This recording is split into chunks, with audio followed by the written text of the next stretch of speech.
obviously we don't want to live in the past. I feel like everything happens for a reason, and I know I've seen you develop and evolve so much. Going back though, when you were 19 and you weren't getting no opportunities, what would you have done different this time instead of going down that path? Now that I'm more wiser, I would probably go ask volunteer. So like, I just volunteer to show y'all my worth and show y'all I could be a hard worker, show y'all I could bring some value to your company. And that's like kind of like a forward thinking, like you believe in yourself so much that if I'll do this for free because I'm going to show you that I have value. Exactly. Maybe you're judging me off how I look or where I come from, my past, but let me show you. And that's exactly what I did when I got out. Yeah. How it was like going through that and like being separated from your daughter and going to prison with all that time. That was a real mental challenge right there. That system is designed to do one thing, which is separate you from the outside. It got real difficult. It was like a point where I didn't hear from my daughter, for like 3 good years. I didn't have no address, no number, nothing. So there was the mental battles I was going through.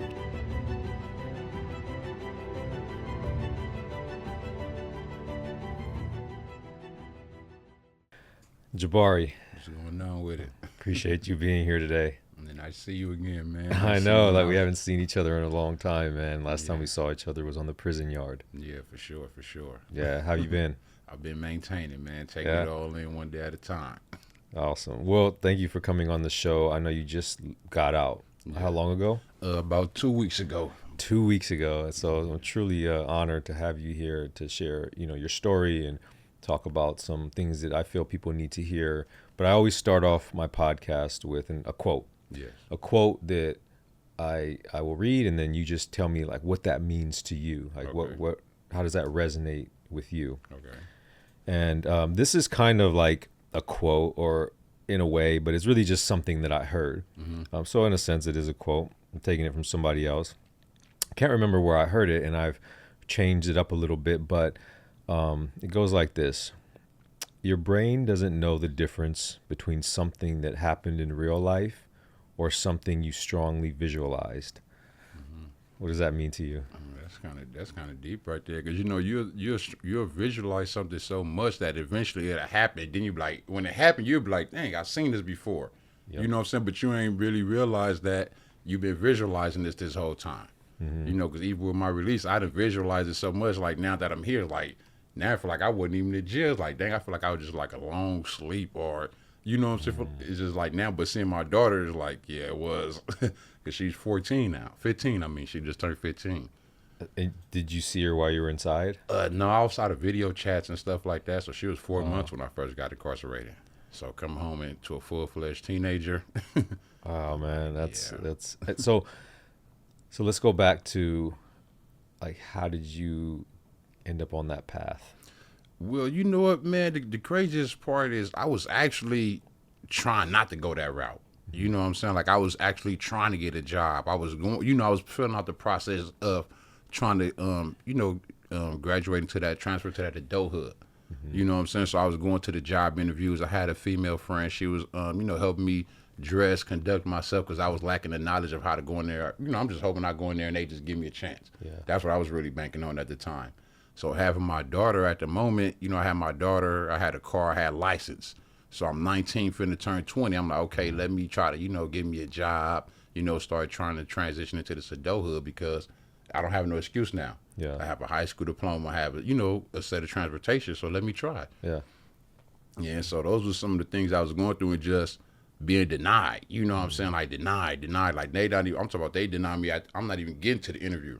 They're calling me from the gate like, oh, well, you don't fit the criteria what we're looking for. I'm like, y'all didn't even interview me. You know what I'm saying? So that was like a lot of discouragement right there, because it made you feel like it ain't no other way.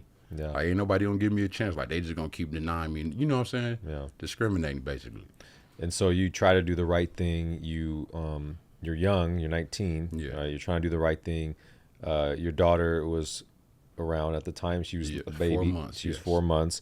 Trying to do the right thing and just getting denied, not able to get an opportunity. And so what, you just diverted back into like street life and stuff like that? Yeah. Well, when you try, the devil, man, he know how to come knocking. For sure. So, as I'm trying to figure it out here, the devil come knocking. At this point, it's like, okay, I need wipes. I need some gas money. Like how hard could this really be? When you're trying to straddle that fence, it's only one side you're going to really fall on. It's always the bad side for most of us. Yeah.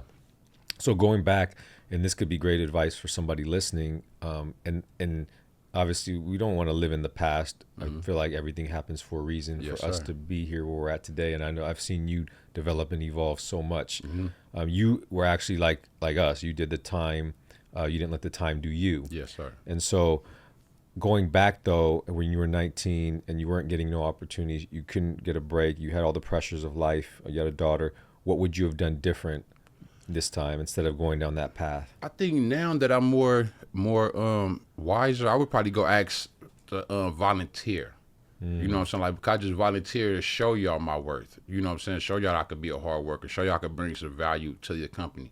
You know? I love that. That's Yeah. that's like kind of like a forward thinking. Like you believe Yeah. in yourself so much that I'll do this for free. Yeah, exactly. Because I'm going to show you that I have value. Maybe Exactly. you're judging me off how I look or where I come from or my tattoos or whatever, my past.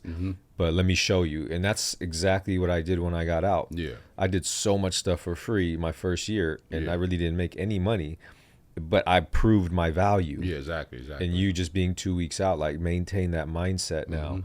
Like sometimes you will, especially getting out on parole and all that, you're Yeah. going to have to sometimes do things for free. You're going to have to show that. You're going to have to show up at places, you know, like you're going to have to sometimes even go. I remember catching the bus to go to events and stuff that I knew would grant me opportunities. Yeah. So that's the forward way of thinking that you have to have now, just from my advice since I've been out. But Yeah. so you went down this path. You chose to take a different path, which was the one that led you to prison. Yes, sir. And take us through that journey. Like how was like going through that and like being separated from your daughter and going to prison with all that time? Ooh, that was a real mental challenge right there, because you know, like when that system is designed to do one thing, which is separate you from the outside. You know what I'm saying? Cut off all communication, and eventually, for some of us, that actually happens. You know what I'm saying? Whether it be to the family, not just not really having the time, or to where it be to our own stubbornness, to where it's like I ain't finna bother them. You know, to where we start, be depending on that world in there more versus the world outside now. Yeah. You know, so like it got real difficult. It was like a point where I didn't hear from my daughter for like 3 good years. I didn't have no address, no number, nothing. So there was the mental battles I was going through. So I was like, okay, just let me, I can't stress over it. You know what I'm saying? Because stress is a daddy killer. So I have to find other ways to, get them thoughts out of my mind. Because like all I could do is pray for her at this time. Yeah. You know what I'm saying? Pray that she's all right. Pray that she's in good hands and things like that. Yeah.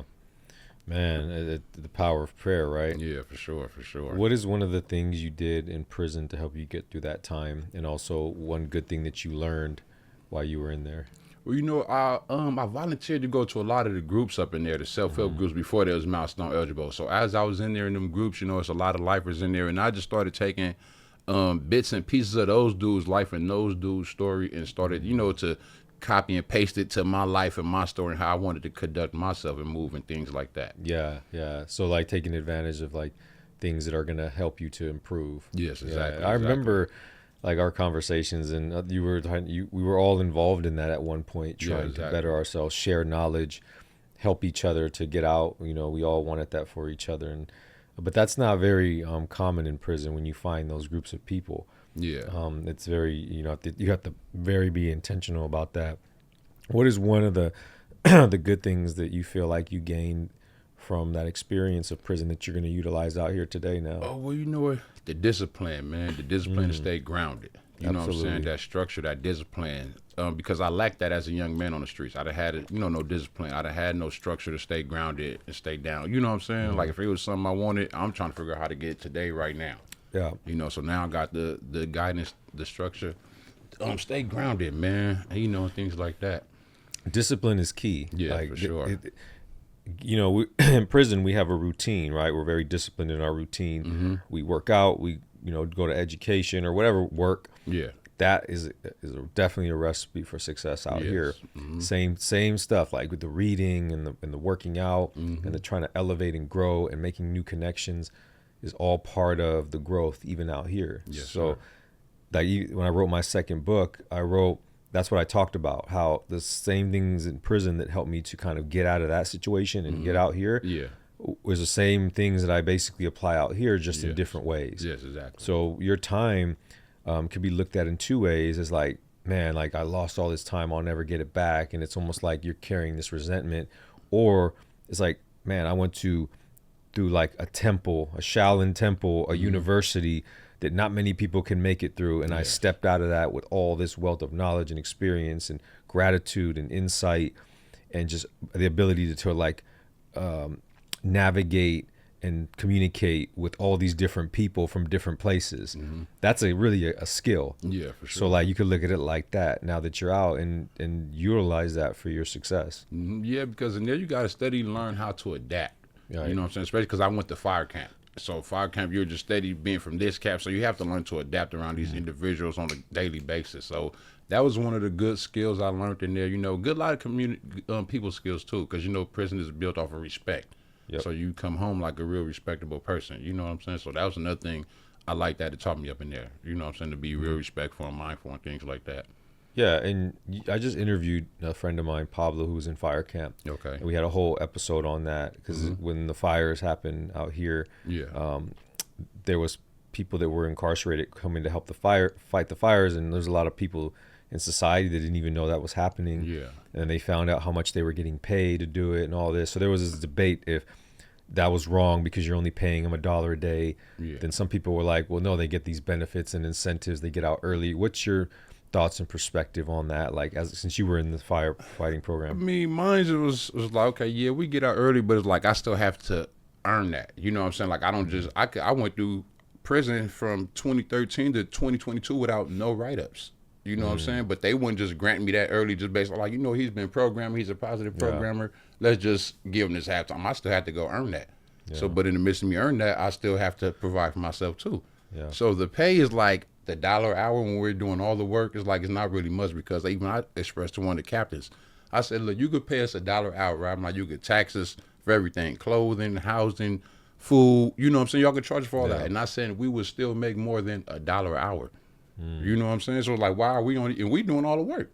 When you see us out there, it's like them captains, they're just there to monitor us. You know what I'm saying? They tell us do this, do that, do this, do that. So like, why are we, you know what I'm saying, at the bottom of the totem pole when it comes to getting paid? When we're out here doing all the work. Some of you guys aren't even physically fit to get up some of these mountains. It's like, okay, y'all go up there, do this, do that, and then he gonna sit right here and scout and watch it. Yeah. You know what I'm saying? All those type of things. Yeah. I almost feel like it does something to a person psychologically too. Like, even though it's okay, $1 an hour, right? Yeah. So like, if you're getting $1 an hour for years and years and years, and you become accustomed to that, then it's like it's almost like it diminishes your self-worth, because when you get out, it's kind of like you've been so ingrained to make to make a little bit like that, to where out here you're almost like, oh, $17.50 an hour, I'm gonna do it. But sound good. Yeah, it sounds good, but in this world, like, you can't really make it off that, especially in Los Angeles. So it's like, so in a way, I think that people in those programs should get paid more because they have money to pay you. Yeah, exactly. Like there's so much money in CDCR and the fire department. And like you said, most people just sit on their ass and just bark orders and don't even do anything and make a ton of money. And the thing is, they're not even spending a lot of that money. Like, a lot of that stuff is getting recycled. So when you coming in, everything is recycled. So they're not spending no big budgets on clothing, you know, the supplies. The only biggest budget is food. Yeah. You know what I'm saying? Every month or whatever like that. Yeah. But outside of that, they're not spending no big. So I don't understand why we couldn't get paid at least a decent, if not something decent. Because we're not in prison no more to where we're subject to the 8 cents and 6 cents. We're out here in the real world. We're in society. Yeah. You know what I'm saying? We come out here to the community every day. Yeah. And so you did 14 and a half years. I mean, I know how that feels because I did 17, so I know that. But do you feel the world's changed a lot since you left? And if so, what things do you notice now? Because when I got out, it was like flip phones. I had flip phones when I went in and got out to smartphones.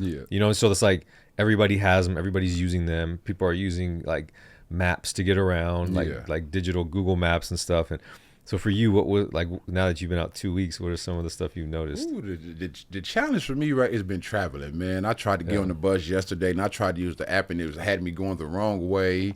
You know what I'm saying? Because it's crazy because all these areas I've been to, but with all the new building and stuff going on, I don't notice it no more. So now I'm like looking at streets, I'm like, where I'm at? you know, and I'm looking for like, oh, I'm right here by Long Beach, Jordan. Like, they built some apartments. They didn't, you know what I'm saying? So, like, that's the hardest thing right for me right now is traveling, man, because everything looks so different. Yeah. You know, they got railroad tracks going down Crenshaw now. I'm like, they got train tracks? What the hell, you know? So, Right. yeah, it's a different world. But technology, I think I could master the technology because I always been pretty decent with that. You know, as a kid when I was home and stuff. So it's just, you know, sit down and take the time out going through all the settings and things like that and see what works what. Yeah, you have to have a growth mindset. You have to approach everything with the mindset that I could learn this. And you can. And it's just so many times you see something and it becomes overwhelming. Yeah. I still experience that. But then you're just like, all right, I'm going to figure this out. Yeah. And just delve into it, and you start to learn all these new things, right? Especially with AI, which is a huge thing, and you're gonna have to learn it if you want to be successful in whatever it is that you're doing. So, but also, you have people around you that help you, support you, and you could always be willing to ask for help. Yeah, that's another key thing. So, definitely one of the things I didn't like to do at first, but eventually when I got comfortable with doing that. I cut the learning curve down by a lot. Yeah, because I was able to learn from people quicker than if I had to read something or study. Yeah. So like take advantage of that too. Yeah, okay, for sure. Yeah, and so I know you said you were looking for a job right now currently, and what is your just short-term goals? I know you're fresh out. It's kind of hard to really see long-term goals a lot. So right now, just doing the basis. I mean, the first goal is to get off parole. You know what I'm saying? That way, at least I get a little bit more freedom now. You know, to travel and go other states and stuff like that. So right now, I'm just trying to get a little job and just get him to release and ease up on the the monthly visitations because right now I get to go check in twice a month. So I'm trying to loosen that up some, and then then eventually get off parole. Yeah. So that's just like the goal for right now. First get a job and get off parole. That's a good one. Those are my first two goals when I got out. Yeah. Get off parole, get a job, get off parole, and that comes with it. Getting a job and proving that you're, ready to be released from parole. Yeah. Because it's like then you experience that next level of freedom. Yeah, exactly. And then from there you can explore more of the world. You can go places, travel. You can without feeling like you have 1 foot in, 1 foot out, right? Yeah. And not trying to like catch up to society because that's like very difficult when you've been gone that long, but to just like set small goals and pursue each one. Yeah, exactly. And know that growth is exponential. Eventually, after a couple years, you'll find like you'll just be growing at a rapid rate if you maintain that mindset. Yeah. So right now I came up with a mindset of like I'm gonna do like quarterly goals, like how we got a package every quarter. So I figure like certain things, 90 days is enough time to tackle it. You know what I'm saying? So like, well, okay, I got 90 days to have this, and that tackled to get to. You know what I'm saying? Start step 2 of that process. So that's my little thing. That's how I move right now. I'm doing just little 90-day goals, and by the end of the year, this is what I'm trying to have all done and stuff like that. Yeah. So that's what I'm doing right now. Yeah. What is like your advice for young people out there that may be on a path to going to prison for a very long time? Man, it's not worth it, man. I'm gonna tell y'all now, it's not worth it. Watching, especially the ones that have kids, watching them grow up through pictures, letters, phone calls, video visits, and it's not worth it, man. Like it's so easy out here now. You know what I'm saying? Like, look at me, I've been home 2 weeks. I just got my ID. I've been trying to have a job right now if I had an ID when I came home. But man, it's so many opportunities out here, man. Give yourself a chance first before you just throw your life away. You know what I'm saying? Throw your freedom away because that's time you can't get back. So give yourself a chance, man. Find something that you go see yourself doing every day when you wake up with no problem with it to where it don't feel like a job.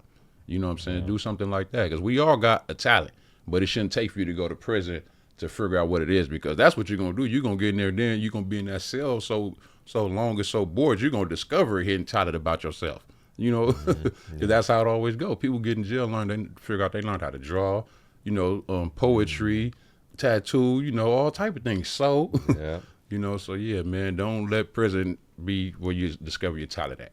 Yeah, that's so true. That's so true and such great advice. I didn't even think about that people go to prison sometimes, they realize their talent, their gifts, and they don't even get an opportunity to get out there and fulfill that. As you know, there's so many people we know and they're doing life.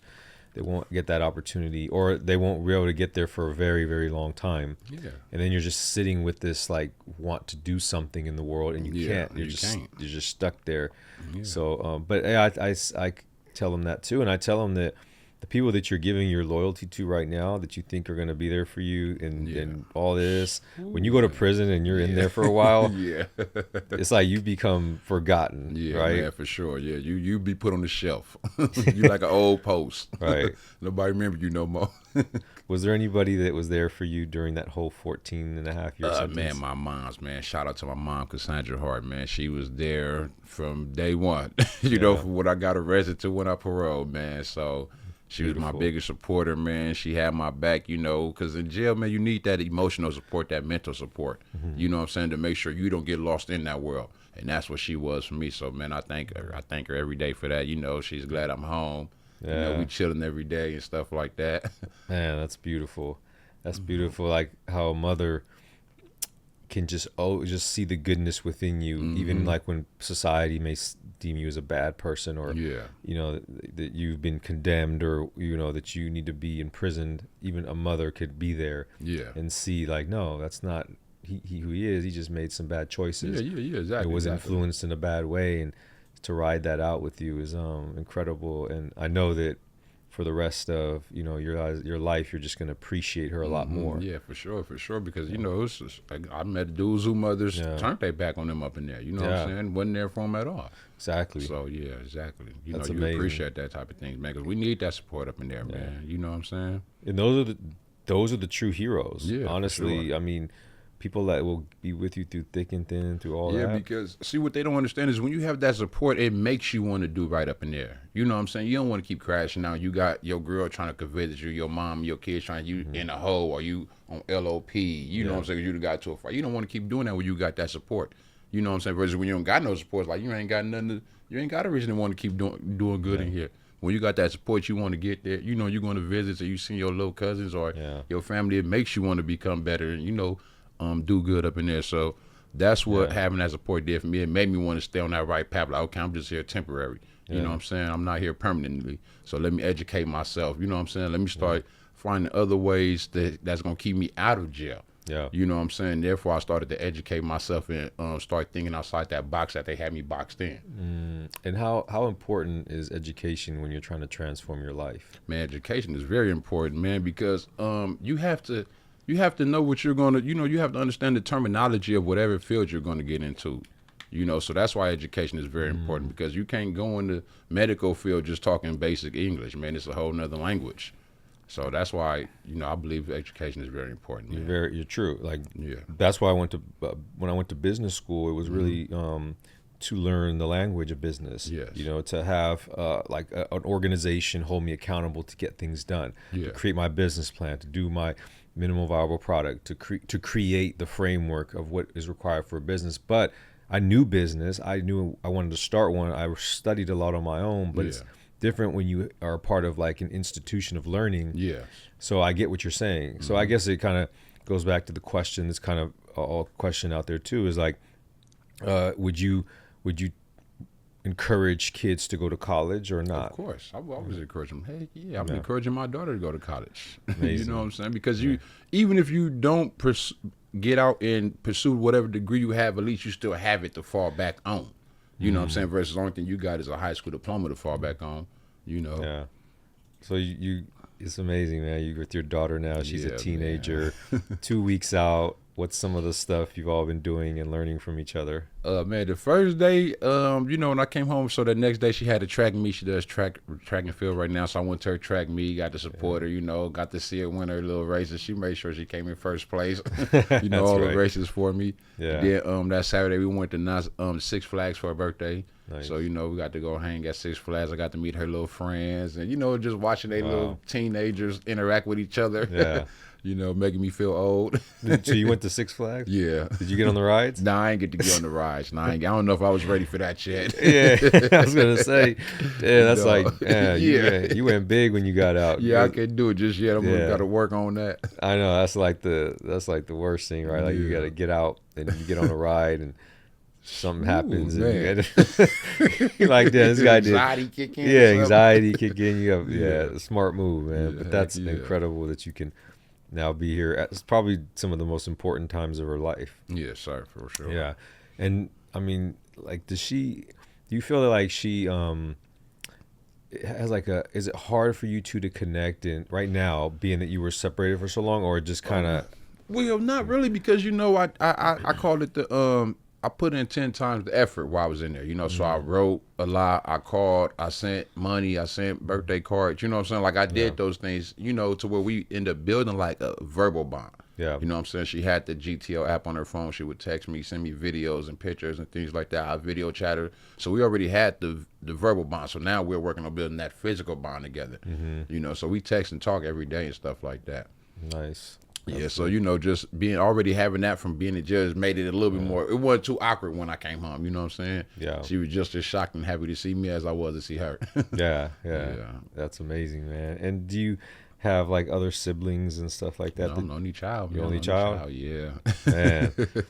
Wow, that's pretty incredible. But I mean, I get now, like also your mom, just her only child going to prison, and I know that must have been hard on her. And I just want to give a quick shout out to our sponsors, Tattoo Away. Tattoo Away is a new, innovative way to remove tattoos. I'm going through the process myself. It's incredibly fast, and it's painless, and it's just a more effective way of removing tattoos. So I just want to give a shout out to them. If you're interested in this new innovative process, their link is in my description. And if you would like to get connected with them directly, please reach out to me and I can help you with that. Now let's get back to the show. One thing that I always forget to do and acknowledge is like those people. And I feel sometimes like maybe those people need to be on the show too, like the mothers and the people that were there, because they also battled. Right? Me, I would say the mothers and the mother of the kids, because they're even whether she's there supporting you or not, she's still doing that time with you. You know what I'm saying? Because you're out the picture. So every day that she's with this kid is how she's doing her time with you. Yeah. You know what I'm saying? That's how she's doing her time, whether y'all communicating or not. Your child is taken care of. They have a roof over their head. They fed. They're clothed. She's doing this time with you because you're not contributing from up in there. Yeah. So I feel like the moms and the mothers of the kids for sure need to be. You know what I'm saying? Because they, all the empathy go towards the inmates. Oh, he did all this time. But it's like, oh, what about the mother of the child? She did that time by herself, she had to raise my daughter for 14 and a half years by herself. Yeah. You know what I'm saying? And when you're raising a kid by yourself, you don't expect the family to do what the father would do, the parent. You know what I'm saying? You can't expect my mom to get up at 2, 3 o'clock in the morning to come watch her if you got to go to a doctor or something like, you know what I'm saying? Right. So. That's true, man. Like you're right. People often talk about those that were in prison as the kind of giving them the attention as far as their struggle. But there's so many pieces and people that are affected by a person going to prison. Right? And it just shows like how that system doesn't really work. It makes things worse. Exactly. Like, what do you think, you've been in prison, so you obviously understand it. What do you think could be done to help people who are like kids that are struggling or that are in gangs that are going down the wrong path, drugs? What can we do instead of just throwing them in prison?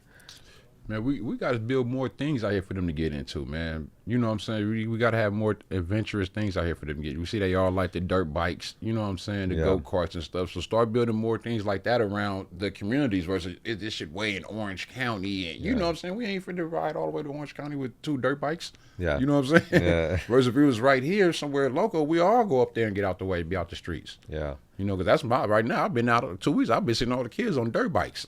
Yeah. I'm like, oh yeah, they love these dirt bikes and these quads out here. Yeah, and they're doing them on the concrete. Yeah, exactly. Yeah. But because there's no dirt over here for them. Yeah, they need to. Yeah. So maybe there's programs to take the kids out to like real dirt bike riding out in the dirt or whatever, and stuff like that. Yeah. Yeah, that's great. And is part of your getting out, giving back or doing any type of work like that? Yeah.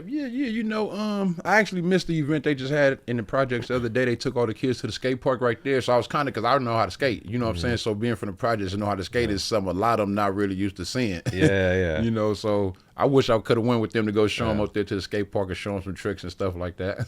Right. So you've been back to where your old neighborhood? Yeah, I went over there. I got family over there and stuff. I had to go see some of my childhood friends still. Yeah. A lot of older people wanted to see me too. They always been asking my moms about me. Yeah. So they've been glad to see I'm home. Stuff like that. And like just for those that don't understand how it is to grow up in the projects in Los Angeles and specifically where you grew up, how was that growing up in that place? Man, it was bittersweet. You know what I'm saying? Because you get that. You know, we all embrace each other coming up as kids. We all love each other, but then you get that. You got to experience that hate part too coming up. You know, once you get to them teenager/adults years. You know what I'm saying? Because now it's the jealousy and the envy. You know, so that's I've learned how to battle that, how to categorize people. You know what I'm saying, from going through some of them situations over there, because like we're all growing up mimicking somebody we've seen before. So I might be able to see him like, man, he remind me of Whoopty Whoop. Yeah. You might have, you know what I'm saying? So now it's easier for me to categorize your box when I know how to deal with you. You know, so that's what I did learn, you know, being over there and having so many different type of homies and stuff like that. Yeah. Yeah. It's definitely an environment where you have to, it's almost like at some point you're going to have to be aggressive. You're going to have to, you know, fight and you grow up amongst that. And so, you know, that's not really, and it becomes the norm, but it really isn't the norm in society. People aren't in their neighborhoods fighting, but that becomes like a norm, right? Exactly. Yeah, and that can lead to other things. It teaches survival. Yeah. You know, so that's one thing you'll learn coming up over there is how to survive. So being in the projects, going to jail, like I kind of knew how to survive. You know what I'm saying? Already had survival tactics already. Yeah.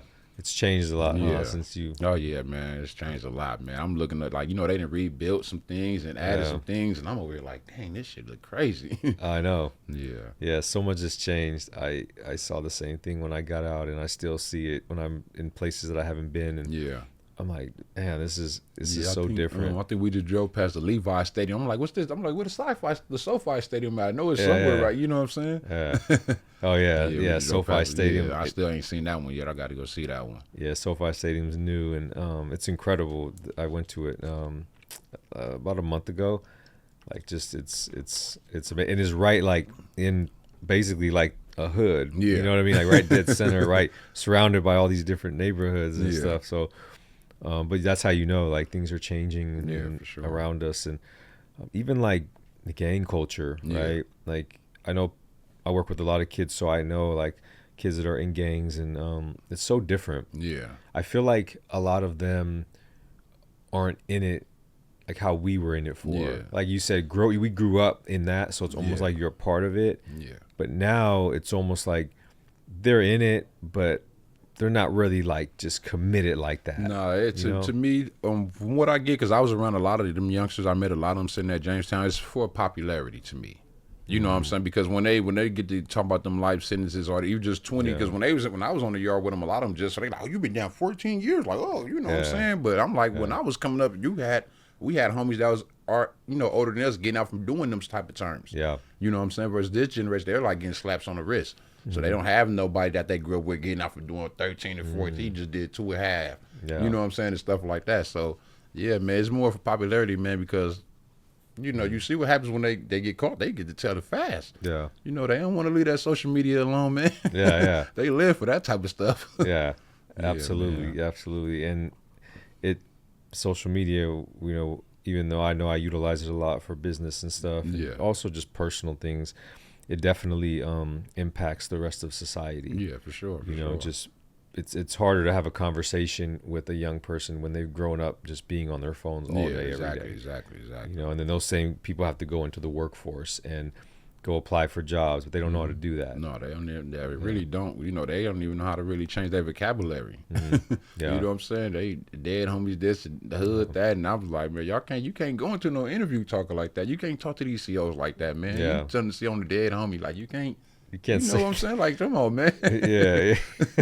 It's a whole different world, right? What's your thoughts on like leadership? What do you feel makes a great leader?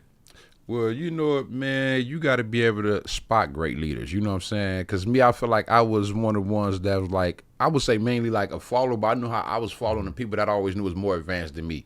You know what I'm saying? Like, I knew he knew more than me, or he could travel a little bit further, so I followed them in order to learn more from them.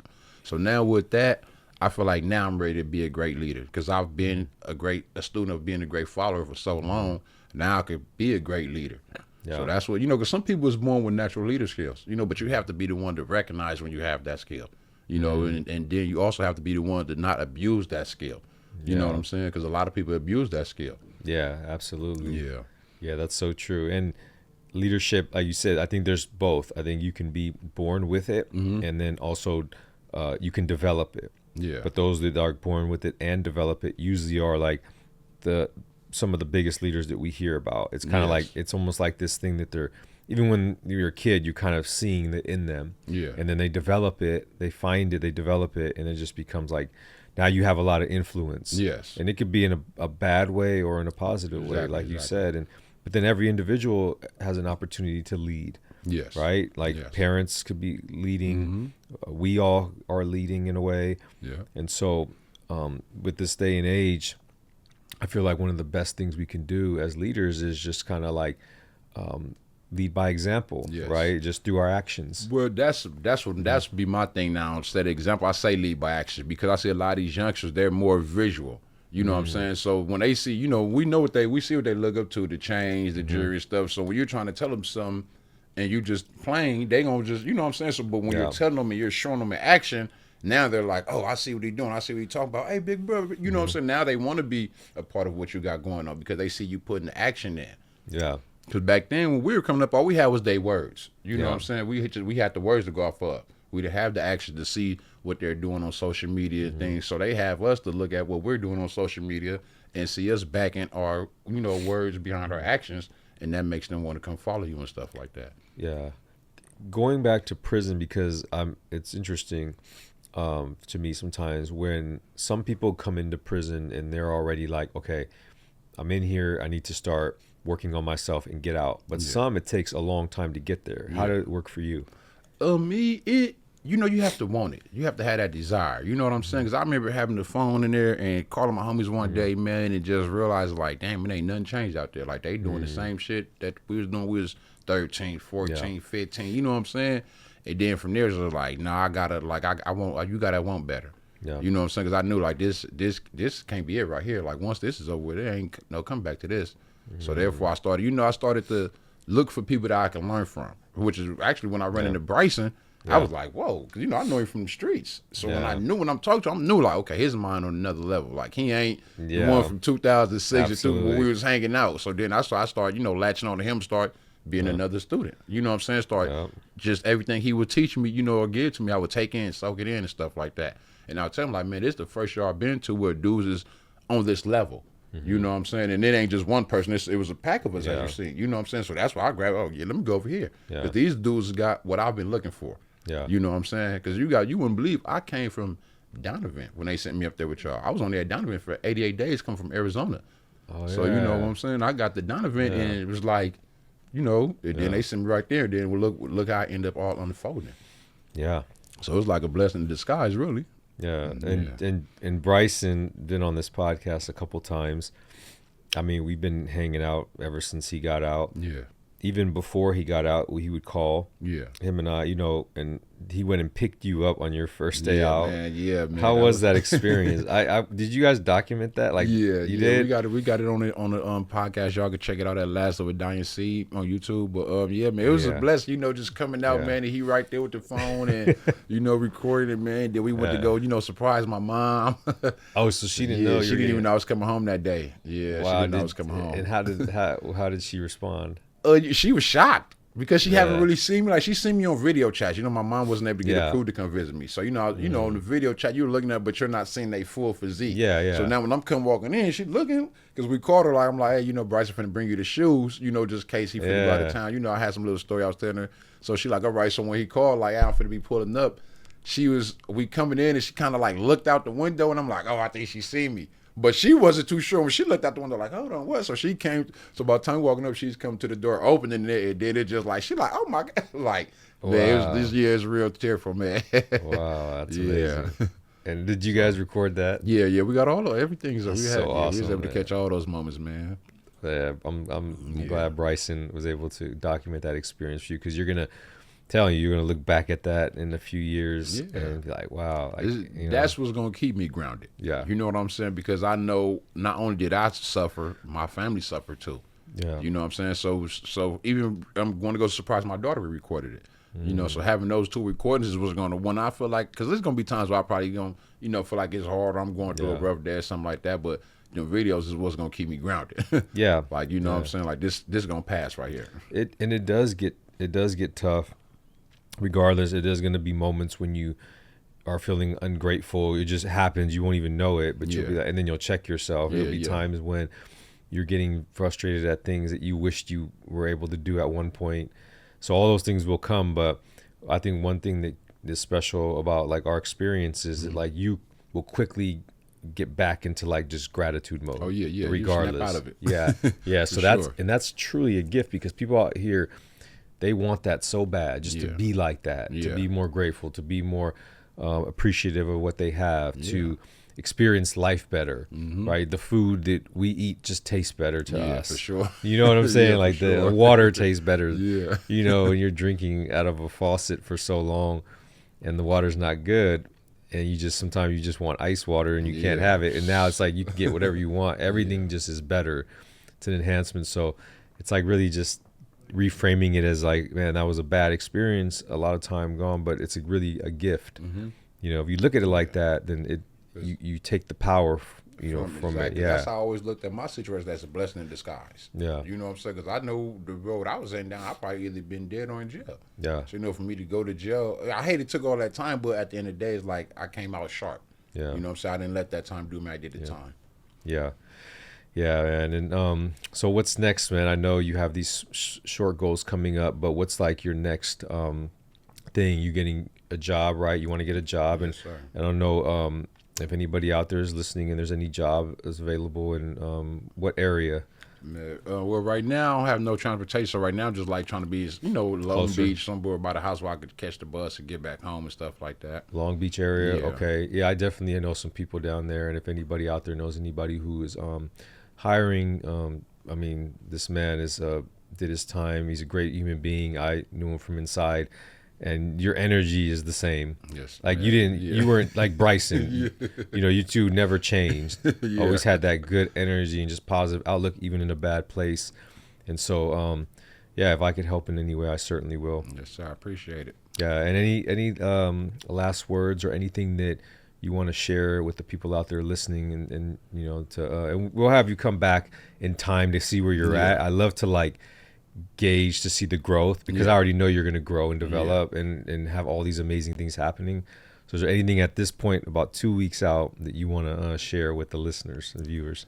Man, I just want to tell y'all, man, just be thankful out there, man. I want to thank you for allowing me to be a part of, to come on your platform, man, and just share my story, my experience, man. And I'm really hoping, I can help somebody out there with it. You know what I'm saying? Help them make a right decision, man. Because it's so easy to make that split decision, man, that'll cost you so much time in life that you can't get back. So, man, just think about it, man. Just think about the ripple effects when you're going through it, those type of things. Yeah. Amazing, man. Thank you so much.